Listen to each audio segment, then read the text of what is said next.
انگلیشیا کا سچا خیر خواہ اور وفادار نہیں ہو سکتا جب تک وہ عیسائی نہ ہو۔ ایسی تقریروں اور بحثوں سے کیا یہ نتیجہ نہیں نکلتا کہ عیسائی بنانے کے لیے کس قدر کوشش یہ لوگ کرنا چاہتے ہیں اور ان کے نیت میں کیا ہے؟ وہ صاف چاہتے ہیں کہ کوئی مسلمان نہ رہ جاوے۔ عیسائی مشنریوں نے اس امر کو تسلیم کیا ہے کہ جس قدر اسلام ان کے راہ میں روک ہے اور کوئی مذہب ان کے راہ میں روک نہیں ہے، مگر یاد رکھو اللہ تعالیٰ اپنے دین کے لیے غیور ہے۔ اس نے سچ فرمایا ہے، انا نحن نزلنا الذکر و انا لہ لحافظون، الحجر آیت 10۔ اس نے اس وعدے کے موافق اپنے ذکر کی محافظت فرمائی اور مجھے مبعوث کیا، اور حضرت صلی اللہ علیہ وسلم کے وعدے کے موافق کہ ہر صدی کے سر پر مجدد آتا ہے، اس نے مجھے صدی 4 دم کا مجدد کیا، جس کا نام کاسر الصلیب بھی رکھا ہے۔ اگر ہم اس دعوے میں غلطی پر ہیں تو پھر سارا کاروبار نبوت ہی باطل ہوگا اور سب وعدے جھوٹے ٹھہریں گے، اور پھر سب سے بڑھ کر عجیب بات یہ ہوگی کہ خدا تعالیٰ بھی جھوٹوں کی حمایت کرنے والا ثابت ہوگا، معاذ اللہ، کیونکہ ہم اس سے تائیدیں پاتے ہیں اور اس کی نصرتیں ہمارے ساتھ ہیں۔ اب ایک شخص کو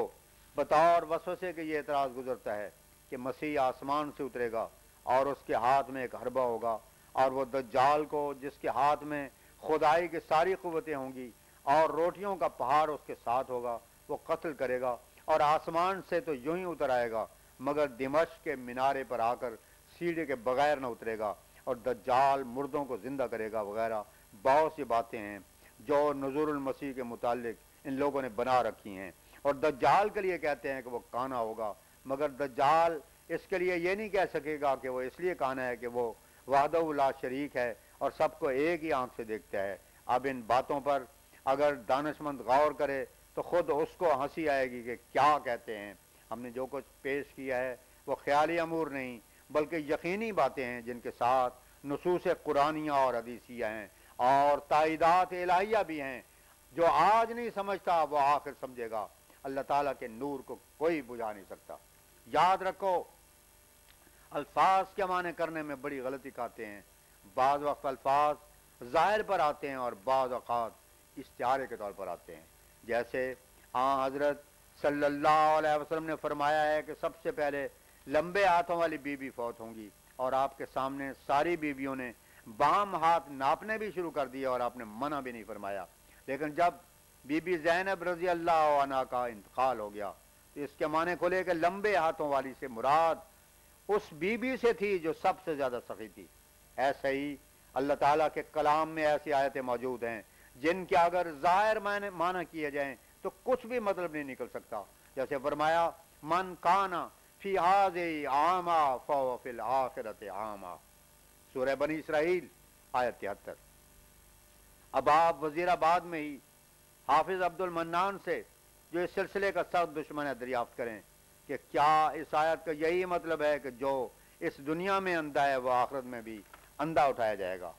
ظاہر پر اس سے مراد نہیں لی جاتی، کچھ اور مطلب ہے۔ یقیناً اس کو یہی کہنا پڑے گا کہ بے شک اس کے یہ معنی نہیں ہے کہ ہر اندھا اور نابینا قیامت کو بھی اندھا اور نابینا اٹھے، بلکہ اس سے مراد معرفت اور بصیرت کی نابینائی ہے۔ جب یہ ثابت ہے کہ الفاظ میں استعارات بھی ہوتے ہیں اور خصوصاً پیشگوئیوں میں، تو پھر مسیح کے نزول کے متعلق جو پیشگوئیوں میں الفاظ آئے ہیں ان کو بالکل ظاہری پر حمل کر لینا کون سی دانشمندی ہے؟ یہ لوگ جو میری مخالفت کرتے ہیں ظاہر پرستی سے کام لیتے ہیں اور ظن سے کام لیتے ہیں، مگر یاد رکھیں ان الظن لا یغنی من الحق شیئا، النجم آیت 29، اور بعض الظن اسم الحجرات آیت 13۔ پس اگر بدظنی سے کام لیتے ہیں اور ظاہر معنوں ہی پر حمل کرتے ہیں تو پھر نابینوں کو تو نجات سے جواب ہوگا۔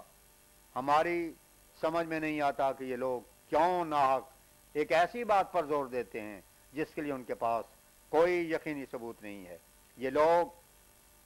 خدا تعالیٰ کی کتابوں کی زبان سے ماذ نہ واقف ہیں۔ اگر واقف ہوتے تو سمجھتے کہ پیشگوئیوں میں کس قدر استعارات سے کام لیا جاتا ہے۔ حضرت صلی اللہ علیہ وسلم نے جب دیکھا کہ سونے کے کڑے پہنے ہوئے ہیں تو اس سے مراد جھوٹے نبی تھے، اور جب آپ کو گایوں کا ذبح ہونا دکھایا گیا تو اس سے مراد صحابہ کی شہادت تھی، اور یہ کوئی خاص بات نہیں، عام طور پر قانون الہی رویا اور پیشگوئیوں کے متعلق اسی قسم کا ہے۔ دیکھو حضرت یوسف کی رویا جو قرآن شریف میں ہے، کیا اس سے سورج اور چاند اور ستارے مراد تھے؟ یا عزیز مصر کی رویا جس میں گائیاں دکھائی گئی تھیں، اس سے فی الواقع گائیاں مراد تھیں یا کچھ اور؟ اس قسم کی ایک دو نہیں، ہزاروں ہزار شہادتیں ملتی ہیں، مگر تعجب کی بات ہے کہ نزول المسیح کے معاملہ میں یہ لوگ ان کو بھول جاتے ہیں اور ظاہر الفاظ پر زور دینے لگتے ہیں۔ ان معاملات میں اختلاف کی جڑ دو ہی باتیں ہوا کرتی ہیں کہ مجاز اور استعارہ کو چھوڑ کر اس کو ظاہر پر حمل کر لیا جائے، اور جہاں ظاہر مراد ہے وہاں استعارہ قرار دیا جائے۔ اگر پیشگوئیوں میں مجاز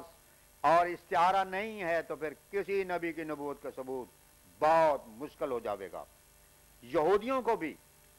یہی مشکل اور آفت پیش آئی، کیونکہ حضرت مسیح کے لیے لکھا تھا کہ اس کے آنے سے پہلے ایلیا آئے گا۔ چنانچہ ملاکی نبی کی کتاب میں یہ پیشگوئی بڑی صراحت سے درج ہے۔ یہودی اس پیشگوئی کے موافق منتظر تھے کہ ایلیا آسمان سے آوے، لیکن جب مسیح آ گیا اور ایلیا آسمان سے نہ اترا تو وہ گھبرا گئے، اور یہ ابتلا ان کو پیش آ گیا کہ ایلیا کا آسمان سے آنا مسیح کے آنے سے پہلے ضروری ہے۔ اب انصاف شرط ہے، اگر یہ فیصلہ کسی جج کے سامنے پیش ہو تو وہ بھی یہودیوں ہی کے حق میں ڈگری دے گا، کیونکہ یہ صاف طور پر لکھا گیا تھا کہ ایلیا آئے گا، اور اس سے پہلے کوئی نظیر اس قسم کے بروز کی ان میں موجود نہ تھی جو مسیح نے یوحنا کو ایلیا بنایا۔ اب اگرچہ ہم ان کتابوں کی بابت تو یہی کہتے ہیں کہ لا تصدقوا ولا تکذبوا، لیکن یہ بھی ساتھ ہی ضروری بات ہے کہ قرآن شریف میں یہ آیا ہے فَاسْأَلُوا اہل الذکر ان کنتم لا تعلمون، سورہ نحل آیت 44۔ علاوہ بریں اس قصہ ایلیا کی قرآن شریف نے کہیں تکذیب اور تردید نہیں کی، اور یہودی اور عیسائی دونوں قومیں بالاتفاق اس کو صحیح مانتی ہیں۔ اگر یہ قصہ صحیح نہ ہوتا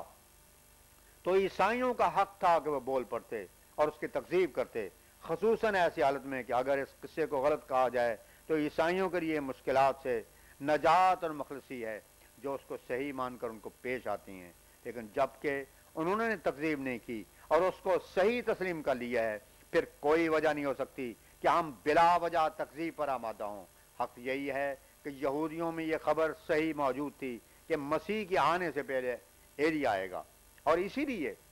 جب مسیح آ گیا تو وہ مشکلات میں پڑے، اور انہوں نے مسیح سے ایلیا کے متعلق سوال کیا، اور مسیح نے یوحنا کی صورت میں اس کے آنے کو تسلیم کر لیا۔